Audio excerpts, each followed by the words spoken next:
বলে আজাদি আজাদি, তাদেরকে বস্তাবন্দি করে পাকিস্তান পাঠিয়ে দেওয়ার জন্য দৃষ্টি আকর্ষণ করছি। জামাত শিবির এই স্বাধীনতাই চায়নি, আমার এই বাংলাদেশটাই তারা চায়নি। তাহলে নির্লজ্জের মতো আমির সাহেব কোন ষড়যন্ত্রের জন্য ফুল দিতে এসেছে?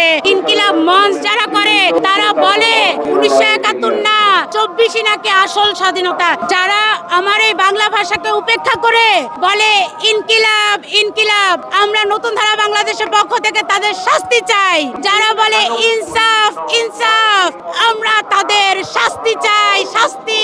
কারণ যে বাংলা ভাষার জন্য আমার দেশের ভাইয়েরা প্রাণ দিল, যুদ্ধ করলো, শহীদ হয়ে গেল, সেই বাংলা ভাষাকে উপেক্ষা করে আপনারা এসব উর্দু ভাষা বলেন। যারা বলে আজাদি আজাদি, তাদেরকে বস্তাবন্দি করে পাকিস্তান পাঠিয়ে দেওয়ার জন্য আমি দৃষ্টি আকর্ষণ করছি। কারণ দুই একটা শব্দ উর্দুতে বলে কি হবে? আপনারা পাকিস্তানে যান, পাকিস্তানে গিয়ে সারাদিন উর্দুতে কথা বলেন, সারাদিন উর্দুতে গান গান, কিন্তু বাংলাদেশে ইনকিলাব আজাদি ইনসাফ এইসব শব্দ ব্যবহারের কোনো সুযোগ আমরা আর দিব না।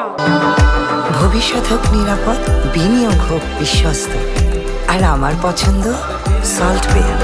ওয়েলকাম টু সল্ট বে। জামাত শিবির এই স্বাধীনতাই চায়নি, আমার এই বাংলাদেশটাই তারা চায়নি। 1971 সালে তারা ঘর থেকে আমার মায়েদেরকে, আমার বোনদেরকে নিয়ে হানাদার বাহিনীদের কাছে তারা তুলে দিয়েছে। তারা স্বাধীনতার 54 বছরে বলেছে যে ফুল দেয়া হারাম, ফুল দেয়া শিরক, ফুল দিলে গুনাহ হবে। তাহলে নির্লজ্জের মতো আমির সাহেব এখন কোন কায়দায়, কোন ষড়যন্ত্রের জন্য ফুল দিতে এসেছে? দেশের মানুষ তো তাদেরকে গতকালকে রাজাকার রাজাকার বলে স্লোগান দিয়ে তাদেরকে ছেড়ে দিয়েছে। আমার দেশের মানুষ তো অভদ্র না, তারাই তো বলেছে ফুল দেয়া শিরক, গুনাহ হবে। তাহলে ফুল দেয়া হালাল হয়ে গেল, এখন আর গুনাহ হবে না, তাই না? ইচ্ছা হলে তারা তাদের মাসলা ঘুরায়। তারা তো বলেছিল নারীর নেতৃত্ব হারাম। আমি এক জামাতের নেতাকে জিজ্ঞেস করলাম যে ভাই, নারীর নেতৃত্ব হারাম বলেন, তাহলে এর আগে যে আপনি খালেদা জিয়ার আঁচলের তলায় ছিলেন তখন নারীর নেতৃত্ব হারাম ছিল না? তখন তারা আমাকে উত্তর দিল এটা তো কৌশল। জামাত শিবির হয় তারা কৌশল করে বাঁচে, নাহলে তারা ষড়যন্ত্র করে বাঁচে। তারা কোনোদিন বাংলাদেশ চায়নি, বাংলাদেশ। ইনকিলাব মঞ্চ যারা করে তাদের বক্তব্য শুনবেন, তারা বলে 1971 না 24 নাকি আসল স্বাধীনতা। কি মিথ্যা বলেছি? নতুন ধারা বাংলাদেশ মিথ্যা বলে না, সাত দেশের 20 কোটি জনগণের পক্ষ থেকে বলবো, এরা আমাদেরকে বলেছে 71-এর প্রয়োজন নেই, যেখানে 24 আছে, তার মানে ওরা আমার বাংলা দেশটাকেই চায়নি। ওরা কি বলে?